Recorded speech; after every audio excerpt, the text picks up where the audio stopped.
Hello. So as I mentioned in another video, I read the book Mad in America, and I think documentaries are better than reading the book because both can add to each other in a way. So this one is a BBC art one called BBC Mental, A History of the Madhouse. So thanks for watching. For over 100 years, Britain's mentally ill were hidden from society in vast Victorian asylums. Those who were locked away have left their own testimony. I remember getting the first glimpse of the hospital, this big looming place with a clock tower and that, and I remember then thinking, oh my goodness, what am I letting myself in for? In the last decades of the asylums, psychiatrists tried to cure as well as care for patients. Some of their attempts were barbaric. It was a disaster. They made a hole in the skull, it went into the brain, and it waggled it a bit, and that was it. This was a time when treatment was undergoing a revolution. Some patients felt science was being pushed too far. He switched the probe on and burnt a piece of my brain out. These institutions had to be shut down. When it happened, it was a moment of history that changed Britain.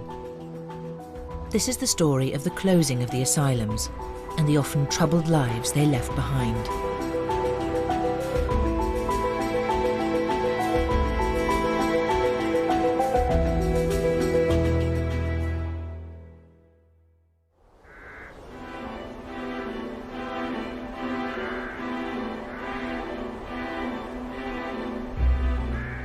Hyroids in Yorkshire was typical of the great asylums.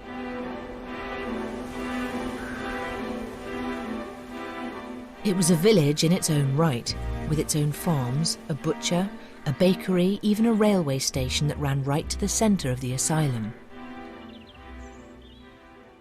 At its height, it held over 2,500 patients. It was just massive. You could walk round all day and never walk round all of it. I was in the place with the longest corridors I've ever seen. There were miles of corridor. A lot of patients were socially inadequate, not strictly speaking mentally ill, not disturbed with voices, not suffering from delusions, not showing any thought disorders at all, simply inadequate and couldn't cope. They weren't wanted.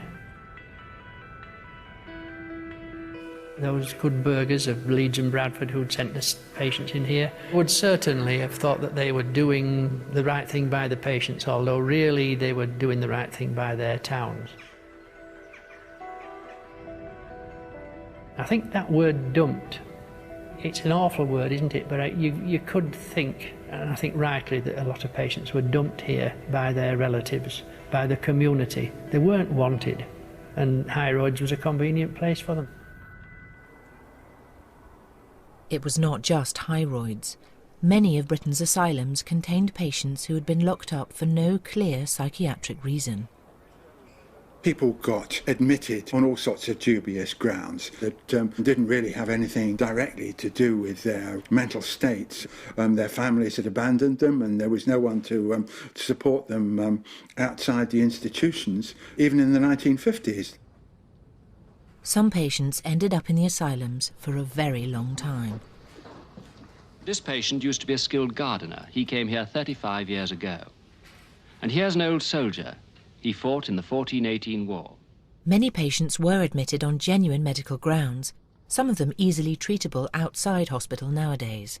Agoraphobia, panic turns, claustrophobia. I knew if I went walking in the street anywhere, I'd just collapse.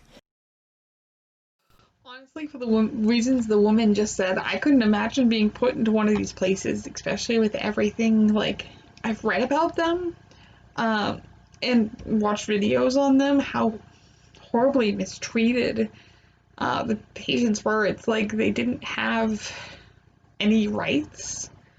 Could you imagine today if your rights being taken away because you were claustrophobic?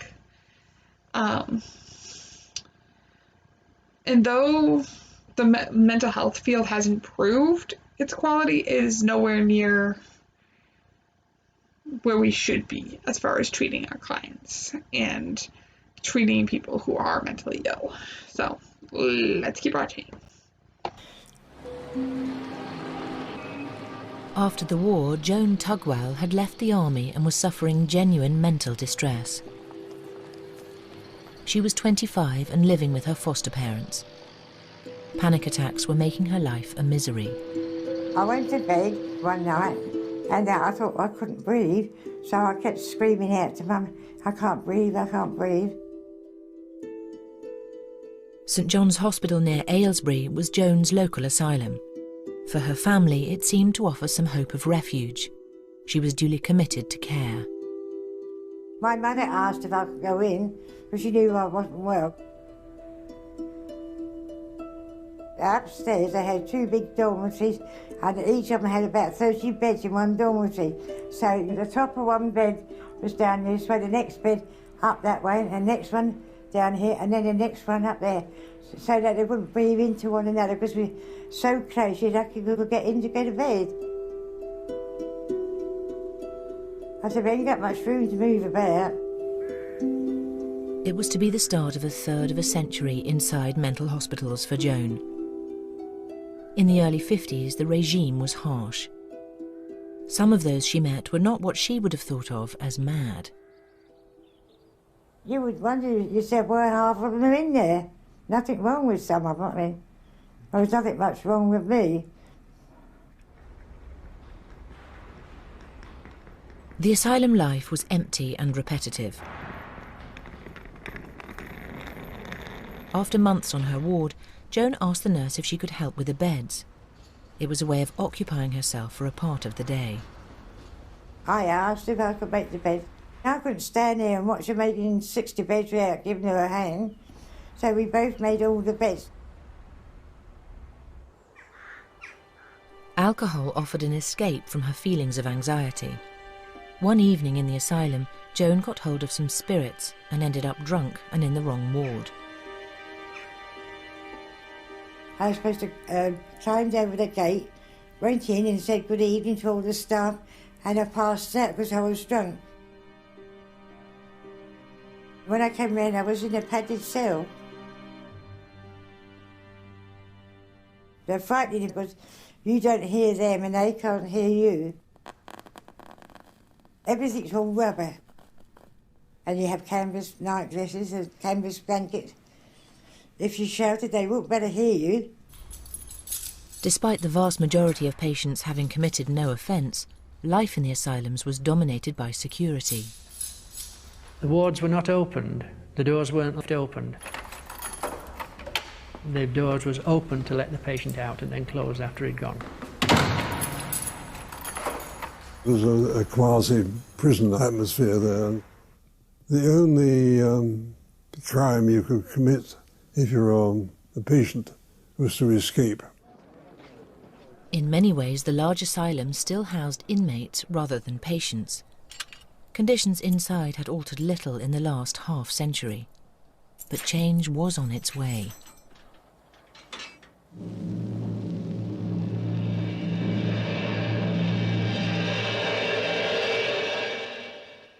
This leaflet is coming through your letterbox one day soon. Read it carefully. When the Labour government created the National Health Service in 1948, mental institutions were entirely separate from general hospitals. Before the NHS was created, there was some debate as to whether or not the asylums and psychiatry would be included in the National Health Service, and it was decided finally that it would be included. And by including it, I think it did help to bring the systems together. Hospitals and specialist services, medicines, drugs... It was the parting of ways with the old poor law ideology. Notionally, the mental patient was being embraced by the NHS ethos, the whole idea of equality of membership. While medical science had advanced rapidly in the years before the creation of the NHS, therapy for mental illness was still very limited. But now psychiatrists began to experiment with new ideas and new treatments. you get an increasing view that mental illness is really the same as other physical illnesses and can be treated using the same sort of means, using physical interventions that work on the body. One of these relatively new treatments was the controversial electroconvulsive therapy, or ECT. It meant passing an electrical current through the brain to induce a seizure. It seemed to ease the symptoms of severe depression in some patients, though psychiatrists could not explain how it worked. We put the wires here and here, and then we switch on, and then you'll go into a fit, have an epileptic fit. Whole ECT units were set up so that patients could be treated in large numbers. Until the early 1950s, the procedure was carried out largely without anaesthetic. Without the anaesthetic, I imagine how, think about that. Imagine how painful and torturous that must feel. It must feel like they're, instead of being patients and clients being treated, like they're victims, really. And, I mean, today that they would be. This is traumatic. They are survivors of this terrible time period.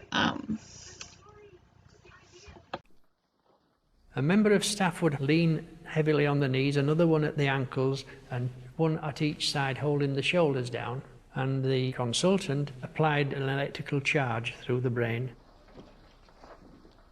The patient, of course, jerked very, very violently. That's why we were holding him down, because it had been known that this procedure could cause fractures and had caused fractures. Despite appearances, ECT was regarded as a step forward. It seemed to offer some patients a real hope of improvement. Here, insulin doses are being prepared and checked. Another of these so-called shock treatments was insulin therapy, where doctors induced a coma by injecting large doses of insulin into the body. Insulin coma treatment, to give it its full title, offers the greatest likelihood of relief and cure for some patients whose illness is of a deep-seated nature. I just used to have insulin in my arm, but it wasn't very nice to have. But I used some patients who go right into a coma. They would scream all the time. I mean, I think it made them feel queer. It would burn up all the sugar in their body and drop their blood sugar level very, very low, and they would go into coma. And that was supposed to be beneficial in some way to the brain. In this condition, the mind has a chance to be completely relaxed, and the functions of the brain have the opportunity of, as it were, setting out on a new path when consciousness returns. Physical treatments like this advance the image of psychiatry as a fast-developing scientific branch of medicine. In reality, insulin proved a harmful medical failure. 44 people were killed from its effects during this period. Made me bad. It gave me a fit, and they had to say, we can't give you any more insulin because it's affecting you. It's made you have a fit. But one form of treatment was more drastic than all the others: the lobotomy.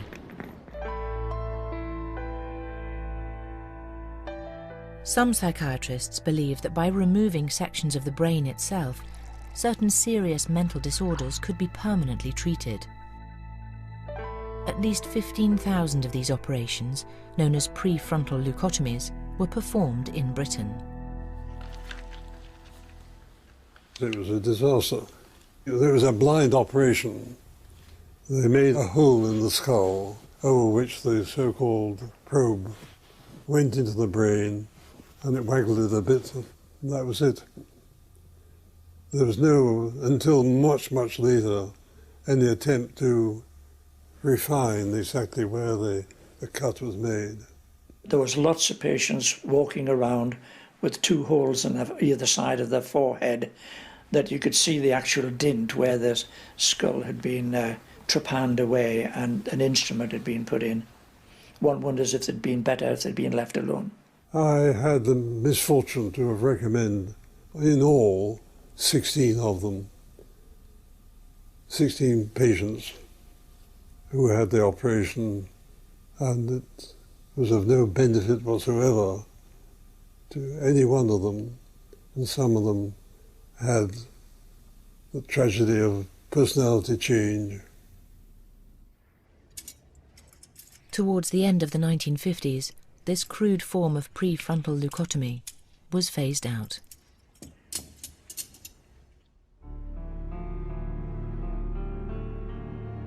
Little was then known about the workings of the brain. For most patients, there was no alternative to long periods in an asylum. They were vulnerable people, and the public was not interested. It could be a recipe for abuse.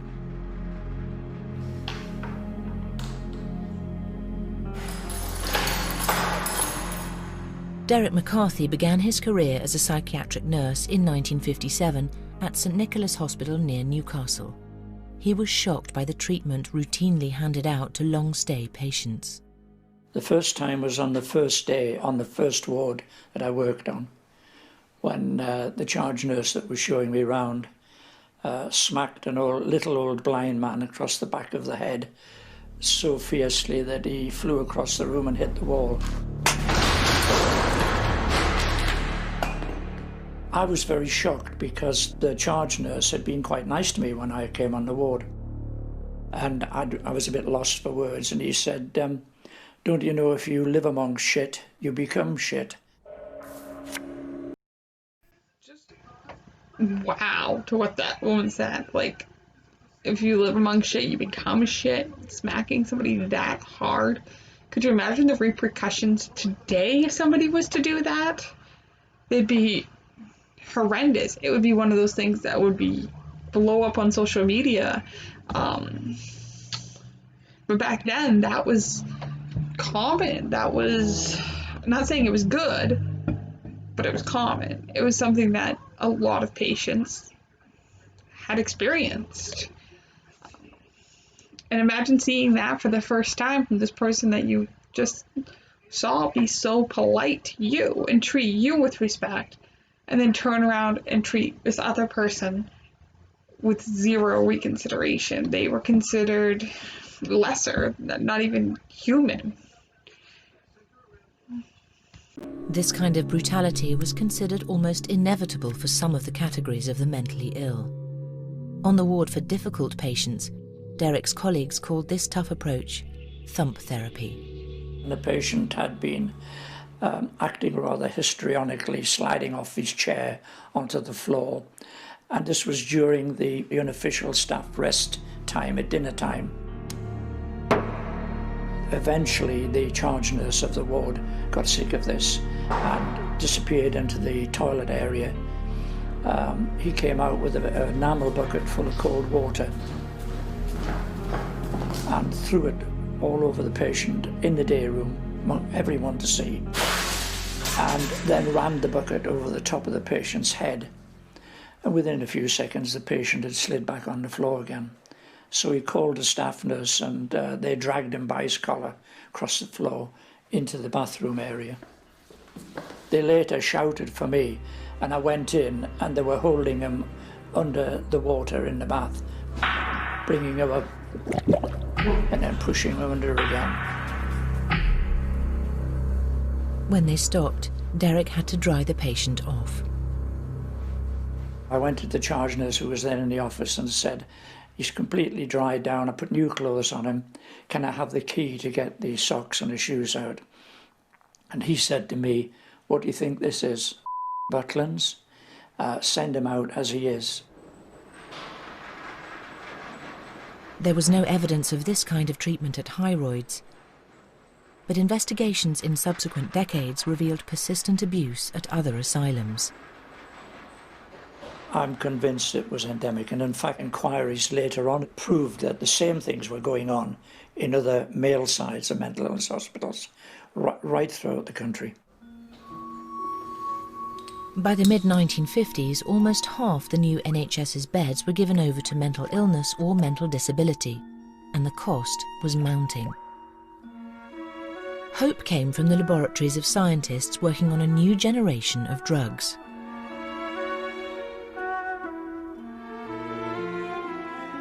French psychiatrists started to use a drug called chlorpromazine, which proved to be very effective in calming psychotic patients. Within a few years, Largactil, as it came to be called here, had spread right across Europe and America.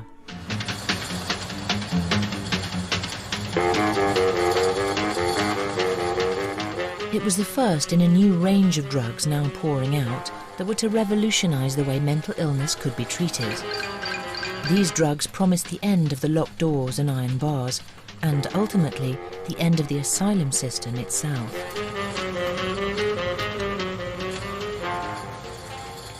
It was quite exciting.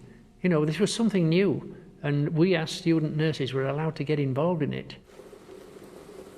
It was a turning point. Some psychiatrists felt that the new drugs had solved the riddle of mental illness. Trouble is with anything like that, it gets into the press and is hailed as a miracle, which it isn't. But the air of optimism is quite important. We're not just carers, we are curers.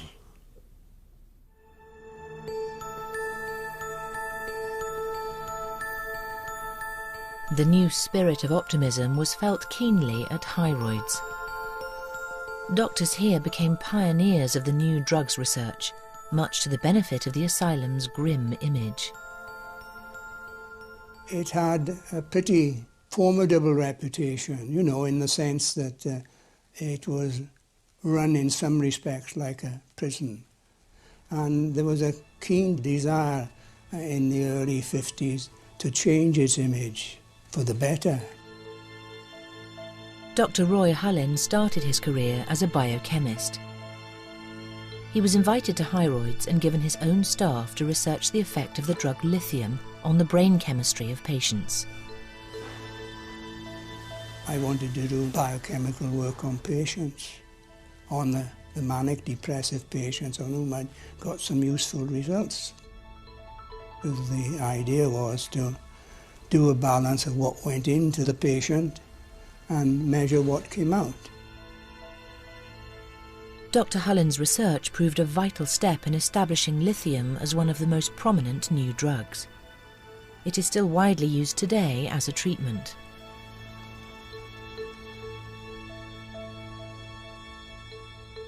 A range of new drugs are introduced during the 1950s and 60s, but they're not just new, there is a whole new idea about them, and the new idea is that they are specific treatments for specific disorders. So that rather than just being substances that drug people or contain people, sedate people, which was what was thought about the old drugs, they are seen to be substances that somehow work on the underlying physical basis of mental disorder. It may have looked and felt like an old Victorian asylum, but Hyroids was now at the forefront of the drugs revolution. It was acknowledged as a research centre for mental illness, and its medical staff presented their findings all over the world.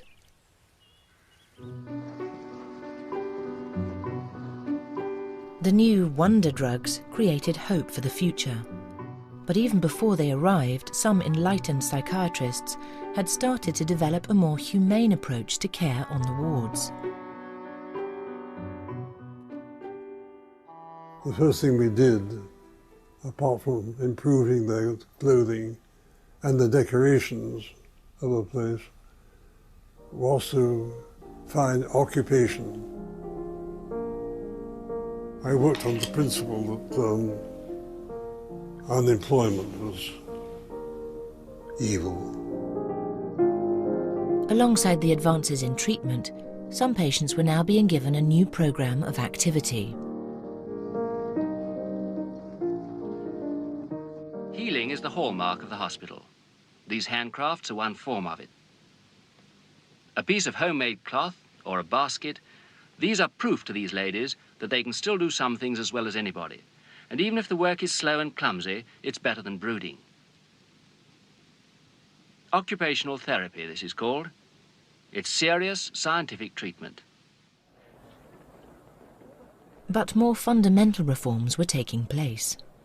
The first hospitals were now starting to experiment with an open-door policy, something that would have once been anathema to the ethos of the asylum. At one time, the patients had nothing to do except to walk around inside airing courts. Now, one of the first things I did was to saw down the railings. There is a move to open the doors of wards, to let people come and go much more freely. The asylums just physically were spruced up. They were decorated and made more homely.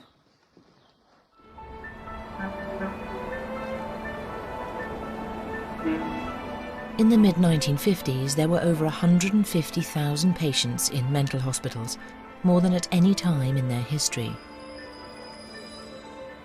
Politicians from all parties agreed that the asylum regime was very expensive. Its morality was now also being questioned. In 1959, the Conservative government passed a radical new Act of Parliament that introduced a more compassionate approach to the treatment of the mentally ill. Perhaps one of our greatest reforms is in the new Mental Health Act, which interprets in modern terms the new approach to mental sickness, so that it is no longer an illness with a stigma, but one which should be treated with the same sympathy and understanding as any other physical disability.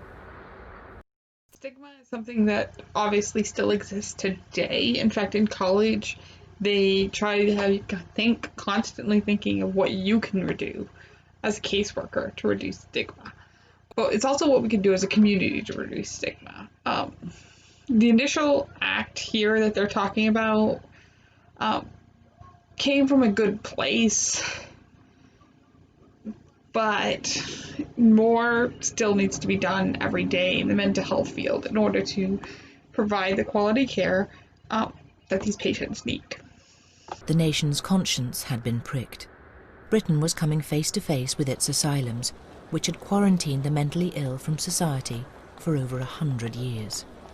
You had to justify not locking the doors, but why you were locking the doors. It wasn't accepted that you simply lock them, that's what you'd always done. Why are you locking them? Why do these patients have to be locked in? The 1959 Act represented the final break with the Victorian period. It was the turning point because it recognised for the first time that the mental hospital in the future was not necessarily going to be the main locus of care for people with mental health problems. The impetus for change was gaining strength. But it took a maverick politician to grasp the vision of a nation without asylums. Enoch Powell shared the sense that the old mental institutions were shameful relics of the past. In a prophetic speech in 1961, he made a dramatic pledge to tear them down. Now look and see what are the implications of these bold words. They imply nothing less than the elimination of by far the greater part of this country's mental hospitals as they exist today. It was a call to arms, and Powell was under no illusions about the strength of the likely opposition to his plans. There they stand, isolated, majestic, imperious, brooded over by the gigantic water tower and chimney combined. Rising unmistakable and daunting out of the countryside, the asylums which our forefathers built with such immense solidity to express the notions of their day. Do not for a moment underestimate their powers of resistance to our assault.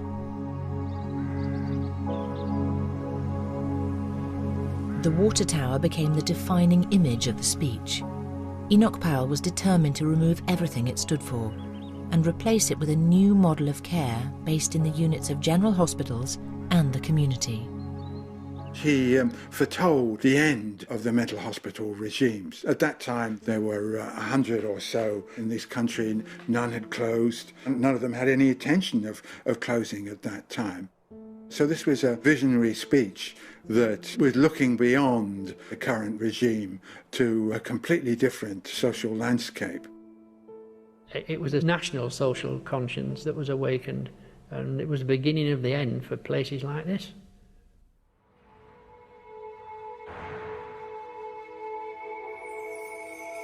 Enoch Powell had drawn up a bold new plan for mental health outside the asylums. But as he predicted, it had little immediate impact on the echoing wards and endless corridors of Britain's existing mental hospitals. Here, altering the brain's chemical balance remained the focus. But the new drugs which had initially held out the promise of closing the asylums now seemed to be doing the opposite. In the 1960s, there was a growing recognition that drugs might not be ending the asylum culture, but prolonging it.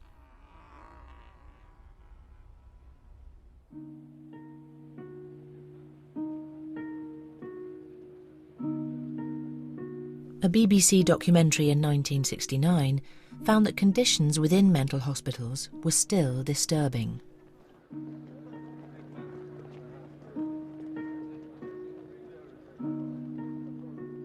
For many patients, the tranquilizing drugs were causing new problems.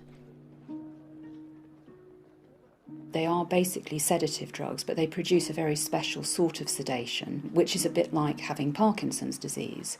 So that not only do they sedate you, but they make you physically rigid, and they physically slow you up, and they mentally slow you up.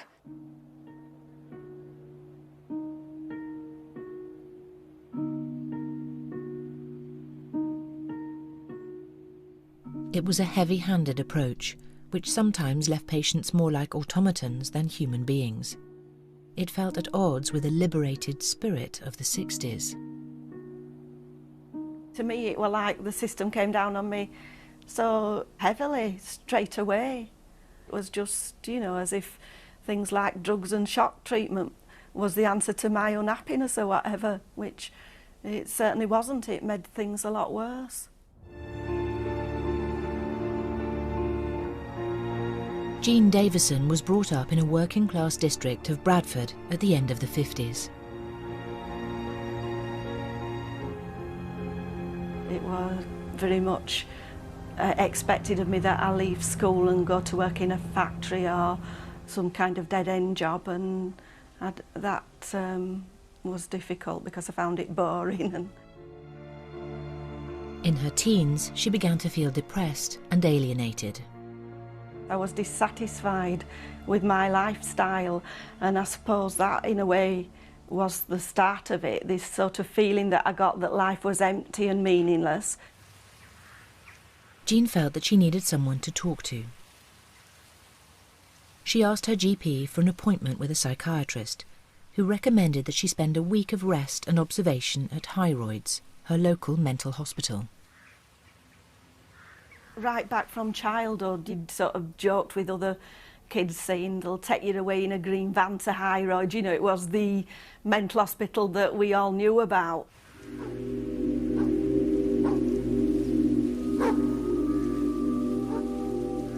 What stands out in my mind was walking up the drive and getting the first glimpse of the hospital in the sort of fading light. I think that made it look maybe more Gothic or whatever, this big looming place with a clock tower and that. And I remember then thinking, oh my goodness, what am I letting myself in for?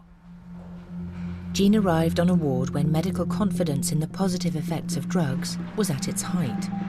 The morning after she arrived, she was given her first taste of Largactil. No wonder it knocked me out and made me drowsy, because that's what Largactil does. It's a really strong, what they call antipsychotic drug.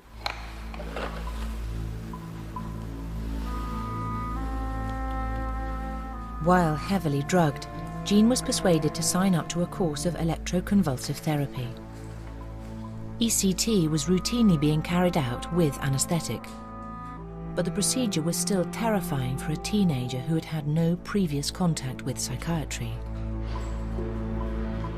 You can't have any breakfast that morning, and a small ambulance comes and picks up other patients on the way and took me to another part of the building where they give ECT. We were given an injection in his arm that's to dry your mouth apparently and stops you swallowing your tongue, as one nurse says, when you're having a fit. I was scared, yeah. I mean, I'm even scared of just having an anaesthetic full stop, never mind the thought of electric shocks going into your brain.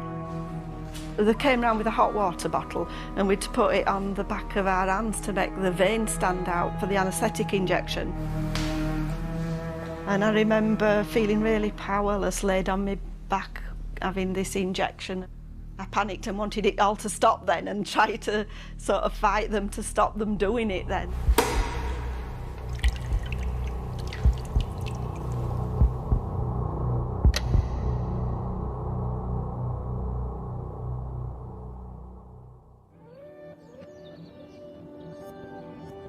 And then the next thing I remember is waking up being really confused. I feel really disorientated. It's like everything's familiar but not quite right somehow. And the worst thing though I found was we told that there might be temporary effects like that, but I thought, what if it's doing some permanent damage to my brain? That was horrible. What was initially supposed to be a week of observation for Jean became a stay of several months on an inpatient ward at Hyroids. This turned into 5 years as a day patient. By the end, Jean felt that the hospital itself had become part of the problem, not the solution. I felt I'd just got sucked in to going along with their norms or whatever, you know, and it's strange really. It's like a different world that you soon starts becoming a part of your world in a way. Jean felt that ECT and the drugs were actually contributing to her depression, so she began secretly cutting back on her dosage against the advice of Hyroid staff. It was an act of rebellion with positive effects. As I gradually cut down, I gradually got much, much better. All this drowsiness, depression, lack of interest, the less drugs I were on, the more that started lifting. The change was amazing. Without the drugs, I'd almost forgotten what it felt like to be awake and alive again. That was lovely. That was marvellous. Jean's resistance to her psychiatrists was part of a wider phenomenon. To many patients, doctors now seemed over-reliant on pills, the new tools of their trade. Okay, so she mentioned here how some of the doctors seem reliant on their new tool, their new trade, which is medicine. I've seen a lot of places, even still today, that are reliant mostly on the medication and not the therapy. Or they say that you have to have both. They try to push the patient, but the patient today still has rights. So for myself, for example, one doctor I was seeing was very consistent on, we need to put you on meds, but I didn't want to be on meds. I didn't like the way they make me feel. So I still had the right to tell them no and stop. I didn't go with their wishes. No matter how much they pushed them, I just stuck with the therapy. It ended up not working with that. So sometimes, even to today's standards, finding the right treatment is difficult. But we have more rights now than people back then, and we have more options, which I think is wonderful. I still think people rely way too much on the medications, and all the medications have such horrendous side effects that could actually make the problem worse than better. It's about finding what works for everybody. And once again, we have more options now than back then. A lot of the medications back then aren't even used today because of their side effects. But anyway, back to the video. They saw drugs being used as blunt instruments in a way that was out of step with the spirit of the time.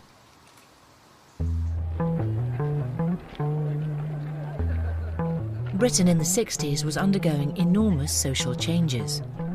There was a new freedom to break down barriers and challenge orthodoxy. The drive to close the asylums captured this rebellious mood. Mental hospitals were just another battleground in a power struggle with the establishment. There are obviously a whole raft of civil libertarian movements that get going. Ideas about what mental illness really is and how it should be treated become ideas of broad social interest. At the forefront of this radical new thinking was the controversial psychiatrist R.D. Laing. His books and speeches outlined a new approach to treatment in which the patient, not the doctor, knew best. But they wish I wouldn't blow the gaff and shoot my mouth off on television and to the public at large. And this is exactly what I think that any of us who have got dissent within our particular professions ought to do. His books and ideas caused a sensation. The general thesis of the politics of experience is that we live in a mad world and that a normal response to a mad world is to be mad, and that the sanity that most of us manage to maintain is actually the more abnormal sort of response. But many powerful mainstream psychiatrists working in the asylums closed ranks against the new ideas. Laing's thinking was treated as peripheral. Meanwhile, some doctors were seeking progress along experimental lines, particularly in surgery. Find your eyelids getting rather heavy. In a minute you'll go off to sleep, OK? Psychiatrists at Hyroids were so confident about one pioneering form of brain operation that they gave permission for a documentary crew to film it being carried out on one of their patients. The documentary focused on Maggie Chapman, who had been admitted to Hyroids several times as a patient during the early 70s. No more tablets, Margaret. Oh, I don't have this one at dinner time, love. Where's my agitation tablet? Which is your agitation tablet? That big white one. Yours have been reduced a bit. All right. Maggie was a 42-year-old housewife with 5 children. She was struggling to cope and was prone to violent outbursts. Jelly tops. Anybody said out to me, yeah, I did lash out. And anybody that upset me kids or I'd just lash out. It was just auto training every so often. I just used to, I couldn't cope anymore. I just stopped. So they shipped me off to the hospital. Hyroids, Olinfield Mount. That doesn't look far off. During one of her stays at Hyroids, Maggie was approached about a new operation, which doctors convinced her could end her fits of violence. Go on, screw them right in. It was telling me how my temper would eventually, I would end up doing life in prison for murder or in a mental hospital for the rest of my life, right? I was really down, I was at a low ebb, I wanted to get off that smelly ward, right? It was disgusting. And it was telling me how I'd benefit from this operation. It was to burn this part of my brain that would stop me from getting angry and having outbursts, being violent. Now, if we leave you as you are and don't do anything, then you're not going to spend a month, a year, in a mental hospital, which you are doing at the moment. The time spent in a mental hospital is gradually going to go on increasing, and you're going to end up there. So we're forever balancing the risks of an operation against the risks to the patient of not doing the operation. Can you put your head straight, or is it... It was terrifying surgery, though the doctors regarded it as a huge leap forward. Maggie was taken from the asylum to the local hospital. There, 2 nylon balls were fixed in her forehead to act as guides for electrodes, which would pinpoint the crucial part of her brain. The electrode is attached to the electricity supply, and the current is switched on, stimulating the area at the bottom of the electrode. Got you, Margaret. I'm sorry I had to do that. Yeah, why did you have to do that? I went all funny and all. Did you? My head all shook inside. Oh, dear. All my head shook inside. Yes, all right. Everything shook, the eyes, everything they said. The noise that made must be still in my head. If a motorbike goes past me or somebody's drilling in the road, it's like, oh, God, I just can't stand. It's like everything shakes in my head. Keep looking up. I'm frightened. Yes, keep looking up. Look up. When he got the response of fear in my eyes, the pupils were like cat's eyes, dilated. Yeah, you're all right now. That's when he knew that he'd connected to the part of my brain that reacts to fear. A new electrode is put in the correct position, and to this will be attached a much larger current, which causes the tip of the electrode to heat up. He switched the probe on and burnt a piece of my brain out. Maggie's doctors regarded the operation as a success. It did at least get her out of hyroids. But she insists the effects of the surgery were debilitating. I was like a zombie for 4 years. I couldn't communicate with people. It were like my speech had gone. And my body was all wobbly. Maggie is now a successful campaigner for local community causes. She is adamant that she has pulled her life together in spite of the operation, not because of it.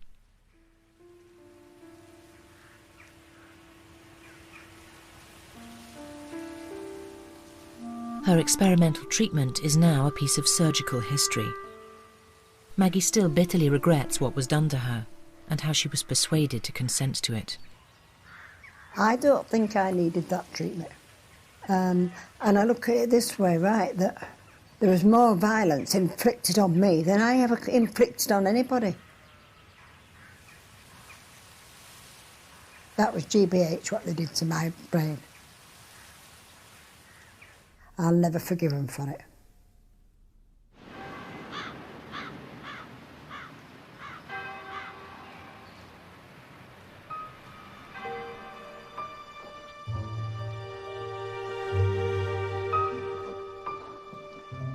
By the mid-70s, Enoch Powell had hoped that many, if not all, the old mental institutions would have disappeared.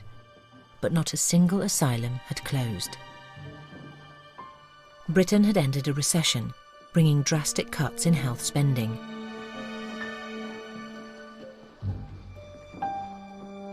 Numbers in the asylums had to be reduced. At many hospitals, the cull happened gradually, one ward at a time. It started in the early 70s when a ward would be shut down. If a person died in that ward or a patient was discharged from this ward, we'd physically remove the bed so that nobody could be admitted into it again. If GPs wanted to refer a patient for possible admission for observation, there wasn't a bed any longer. People had to be nursed in the community, they had to be cared for in the community.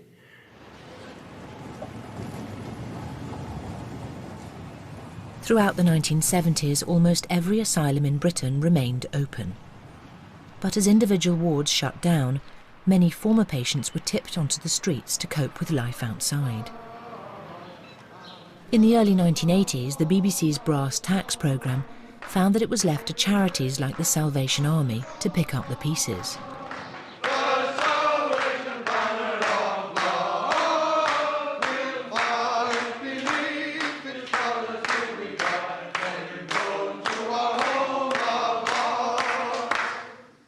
$65,000 beds in long-stay wards have been phased out in 20 years, but the community care that was supposed to take their place has scarcely materialised.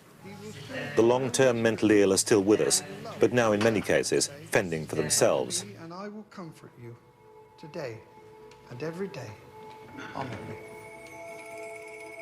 me. I ended up being a vagrant and diagnosed as schizophrenic, and I then became a revolving door patient.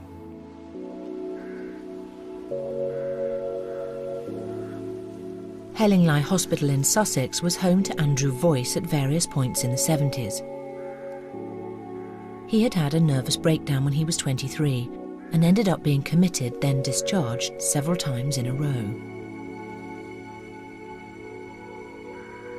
I was never got right by the old asylum regimes.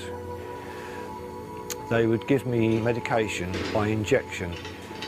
I found that I got a side effect called akathisia, and I would be extremely restless but sedated at the same time for a week, day and night, after that injection. It was an unbearable experience for Andrew, and he was as anxious to avoid the painful symptoms as the asylum was to move him on. Like many others, he was a victim of a diminishing number of long-stay beds. I would get paranoid, I would be living rough, I wouldn't be looking after myself, I'd be neglecting myself, and I would get returned to the asylum, usually by the police. And that was the nature of my revolving door life. And when I got back into the asylum again, they would stop me on injections again. And they did this about 12 times between about 1975 and about 1990. Beyond the asylum walls, many patients found there was little organised care and no hope of a secure life.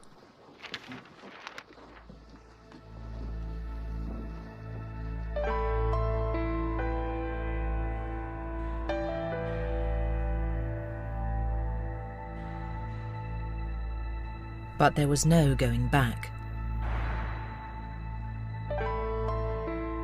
In the 1980s, the asylums finally began to close. That door will open a bit further. Yeah. The revolution arrived swiftly with a momentum of its own. By 1990, 100,000 patients had been discharged into wider society. History is taking its revenge on the institutions. The mental hospital is becoming extinct. One after another, the great Victorian buildings began a process of shifting their patients en masse into the community and shutting their gates forever. Instead of doing things piecemeal, things were all done in one rush. It was, you know, Wakefield decided they're going to empty their psychiatric hospitals. Huddersfield have done the same. Wolverhampton, Birmingham, all of them are going to do the same. So we must keep up with them. So everybody went out into the community. This was the start of care in the community as we know it today. The idea was that the majority of patients be placed out in the community with psychiatric support. An ITV film documented the closure of one mental disability institution in Stockport. Under the new system, there would still be beds for some acute cases. But for most patients, it was the start of a new life. Thank you very much for everything you've done for me. I don't know what I'd have done without you all these years. Thanks very much, everybody. They're all packed nice and neat next door, Hazel. The trickle of people who've been leaving hospital during the last decade is now a flood.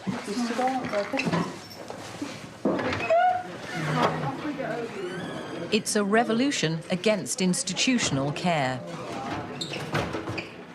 The new rules mean that everyone has the right to a say in their own future. Freedom is government policy.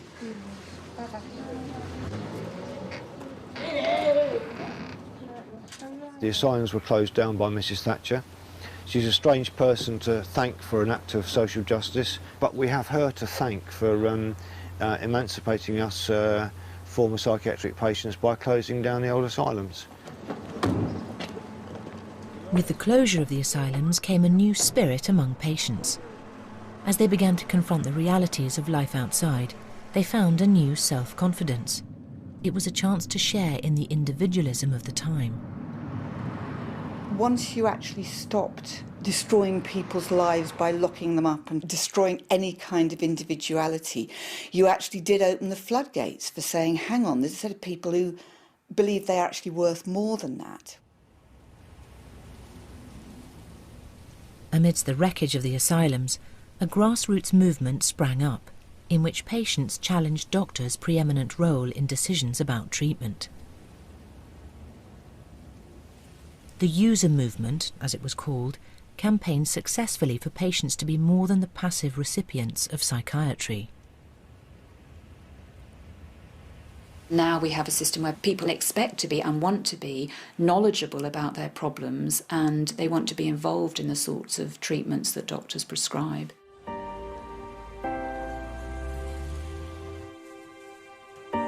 Joan Tugwell, who was first admitted into a mental hospital in 1953 because of her panic attacks, was now released into the outside world. She had been in one asylum or another for a third of a century.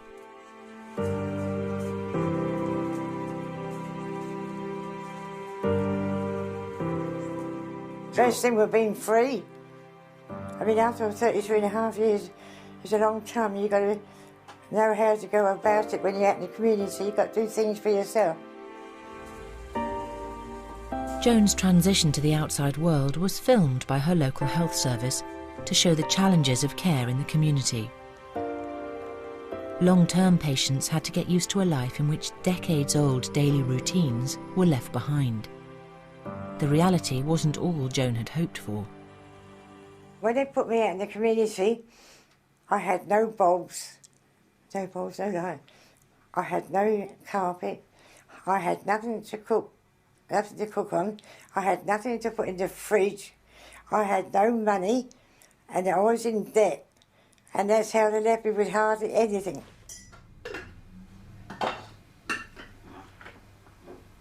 Want to get the milk out of the fridge, Joan? Yeah. Like many other patients, Joan had to cope with a certain amount of stigma.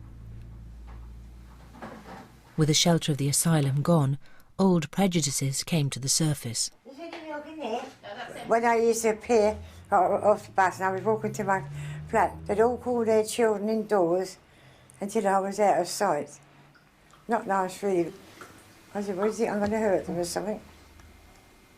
Sometimes people would say to me, why don't you go back to Broadmoor? So I used to say, if I was to kill you, then I would go back. But Joan has survived. She has made a life for herself in the community with the help of her carer and continued medication. In another era, she might have remained on a long-stay ward in an asylum until she died. Like many others, Joan has found a degree of freedom.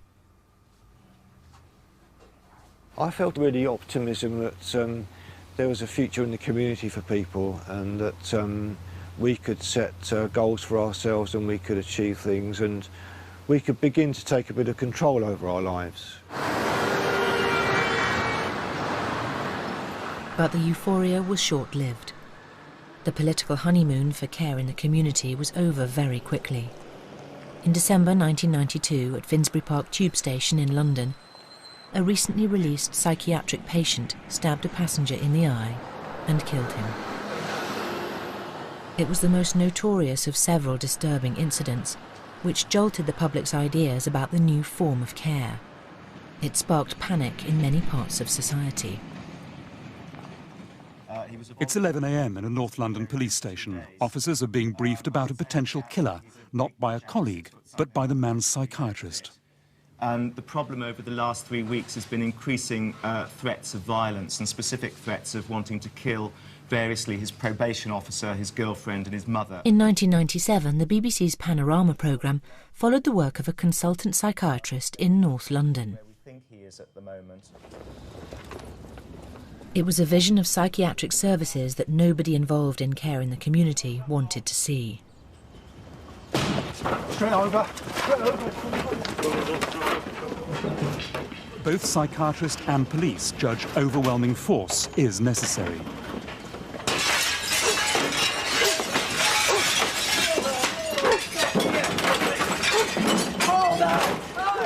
Releasing thousands of psychiatric patients into society raised a whole new set of problems. What seems to happen in the 90s is that people suddenly start to get cold feet about it all and start to fear that actually what this might mean is that you've got loads and loads of people with uncontrolled mental illness running about society causing mayhem.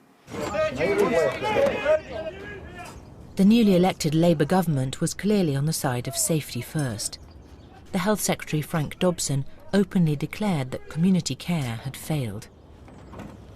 The political response was ultimately restrictive legislation. Doctors were given powers to force patients in the community to take medication or risk losing their newfound freedom. To many people, it seemed like a step backwards.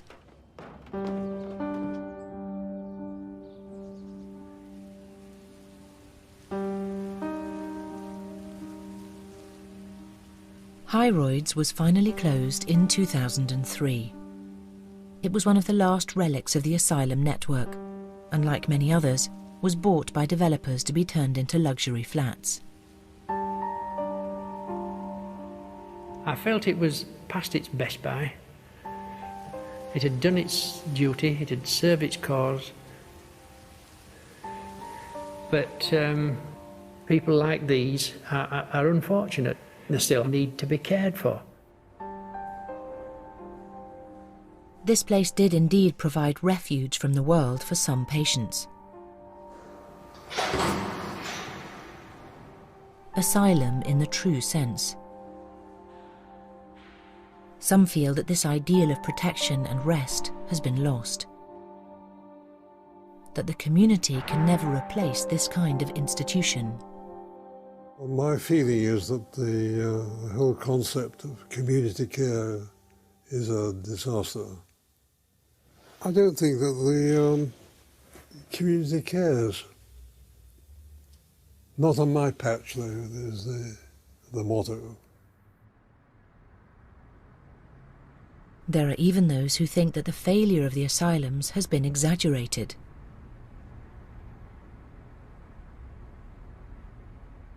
But few people have time for nostalgia. I get very angry when I see people glorifying them, you know, these lovely estates in beautiful Victorian buildings in the country. They were awful places. They were demeaning, devaluing places. I know of no one who would love to go back to a 40-bedded dormitory and their bed and their locker and their Gideon's Bible and the shared clothes.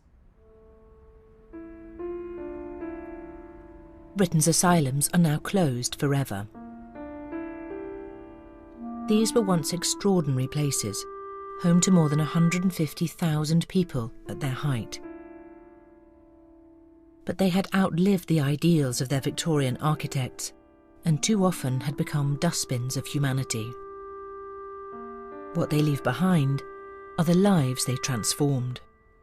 I do realise that although I was in the system 5 years, which seems an awfully long time, for other patients 5 years can turn into 50, 60 years or whatever. And in that sense, I can see that I was one of the lucky ones. I suppose I always feel angry about it, but I just don't let it get in my way. I can't, can I? Got to get on with my life, haven't I? If I started dwelling on feeling anger all the time, my life wouldn't be worth living, would it?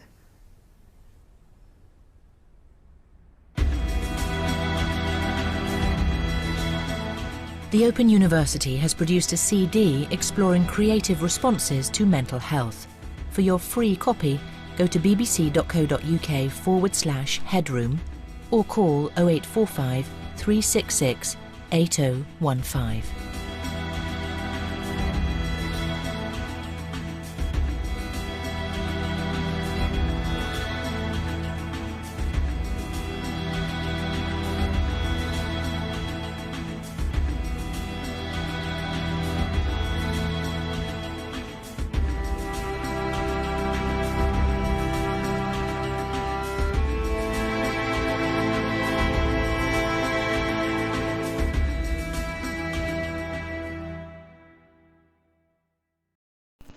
Hello.